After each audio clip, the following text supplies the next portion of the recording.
Theo các nghiên cứu ngữ liệu học của Đại học Brigham Young tại Mỹ, từ gracias là một trong 50 từ được sử dụng nhiều nhất trong giao tiếp hàng ngày của người bản xứ. Tuy nhiên, trong tiếng Tây Ban Nha còn có rất nhiều cách khác để chúng ta có thể diễn đạt được sự biết ơn hay là nói lời cảm ơn. Và nếu sử dụng không đúng cách hay là không đúng ngữ cảnh thì các bạn có thể khiến người bản xứ hiểu sai về sự thật lòng của mình. Xin chào các bạn, tôi là Huân Nguyễn và chào mừng các bạn đến với video ngày 2 trong series 7 ngày phá băng tiếng Tây Ban Nha. Hôm nay chúng ta sẽ cùng học 12 mẫu câu về chủ đề cảm ơn và xin lỗi. Đây là những cụm từ được tôi lựa chọn từ giáo trình Aula và những tình huống giao tiếp đời thường nhất trong tiếng Tây Ban Nha để giúp cho các bạn có thể sử dụng một cách tự nhiên hơn khi mới học. Chúng ta bắt đầu nhé!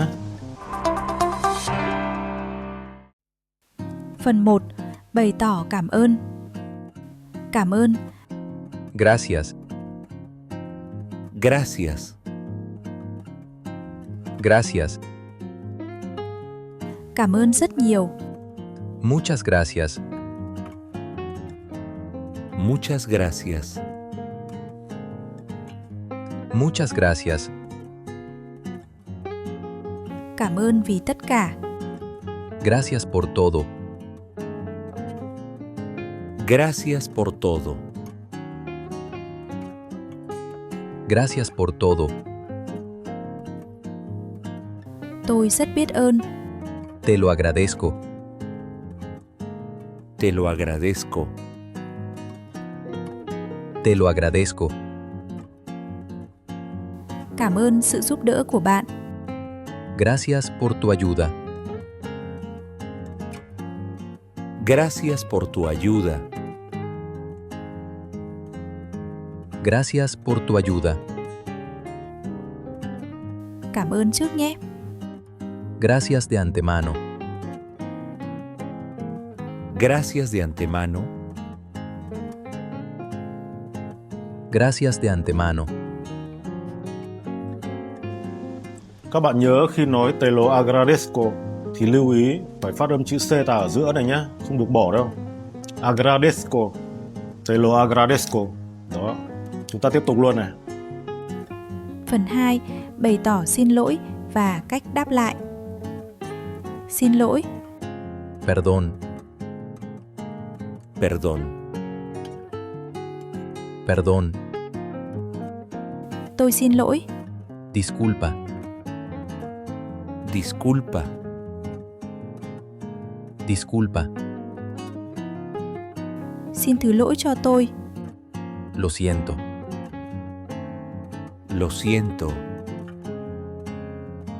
Lo siento. Không sao đâu. No pasa nada.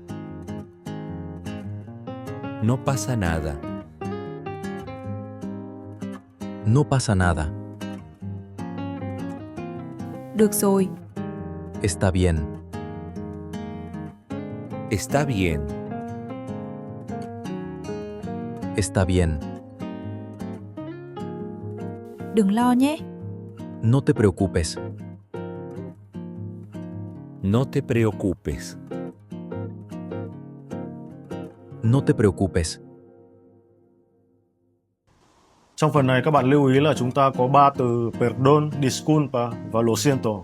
Thì trong 3 từ đó thì có từ lo siento là để dùng khi mà chúng ta có lỗi lầm thực sự thì chúng ta mới sử dụng cái từ này.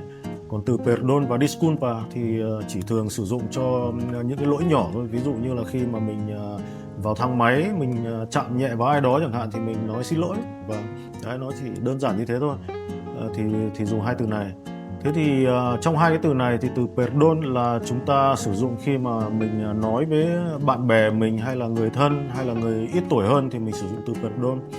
Còn disculpa thì nó mang ý nghĩa lịch sự hơn một chút thì mình sẽ sử dụng khi mà nói với người lạ hay là nói với người cao tuổi hơn mình thì mình nói disculpa. Ok. Như vậy là các bạn vừa học xong 12 mẫu câu dùng để cảm ơn và xin lỗi. Đây là những mẫu câu rất quan trọng để sử dụng thường xuyên trong giao tiếp hàng ngày. Và bây giờ tôi sẽ mô phỏng lại một đoạn hội thoại thực tế để các bạn hình dung được cách sử dụng mẫu câu đó như thế nào trong hội thoại nhé. Gracias por tu ayuda. De nada, no te preocupes. Perdón por llegar tarde. No pasa nada. Lo importante es que estás aquí. Te lo agradezco mucho. Está bien. Pero la próxima vez avísame, ¿vale? Claro que sí. Muchas gracias otra vez. De nada. Vâng, đó là một đoạn hội thoại rất tự nhiên đúng không ạ? Các bạn có thể thấy người bản xứ thường nói là no pasa nada, rất là thoải mái, nghe nó vừa thân thiện vừa lịch sự. Đấy, chúng ta cũng bắt chước cách nói như vậy nhé. Còn bây giờ thì chúng ta có một câu đố vui nhỏ cho bài học ngày hôm nay. Câu này dễ thôi và liên quan đến 3 từ perdón, disculpa và lo siento. Vậy thì câu hỏi là trong 3 cách xin lỗi này thì cách nào dùng để thể hiện cái sự đồng cảm, sâu sắc và cảm xúc thật? Đó. Thì các bạn hãy comment đáp án của mình ở phía bên dưới video này nhé. Còn đáp án của tôi thì tôi sẽ bật mí ở video thứ 7, cũng chính là video cuối cùng của series này. Như vậy là chúng ta vừa hoàn thành bài học của ngày thứ 2 trên chặng đường 7 ngày phá băng tiếng Tây Ban Nha. Trong video ngày 3 tôi sẽ hướng dẫn cho các bạn cách diễn đạt mong muốn và nhu cầu của bản thân. Đây là một kỹ năng cực kỳ quan trọng khi giao tiếp thực tế hàng ngày. Bởi vì hầu như lúc nào chúng ta cũng cần phải bày tỏ cái mong muốn của mình hay là nhu cầu của mình để nói cho người khác biết. Và các bạn có thể xem luôn video đó tại đây nhé. Và nếu các bạn thấy video này hữu ích thì đừng quên bấm like và để lại bình luận cho tôi biết. Bạn học thấy có dễ hiểu không? Các bạn gặp khó khi phát âm từ nào? Và nhớ chia sẻ video này cho một người bạn cùng học tiếng Tây Ban Nha nhé. Tôi là Khuôn Nguyễn và hẹn gặp lại các bạn trong video ngày mai. Hasta mañana!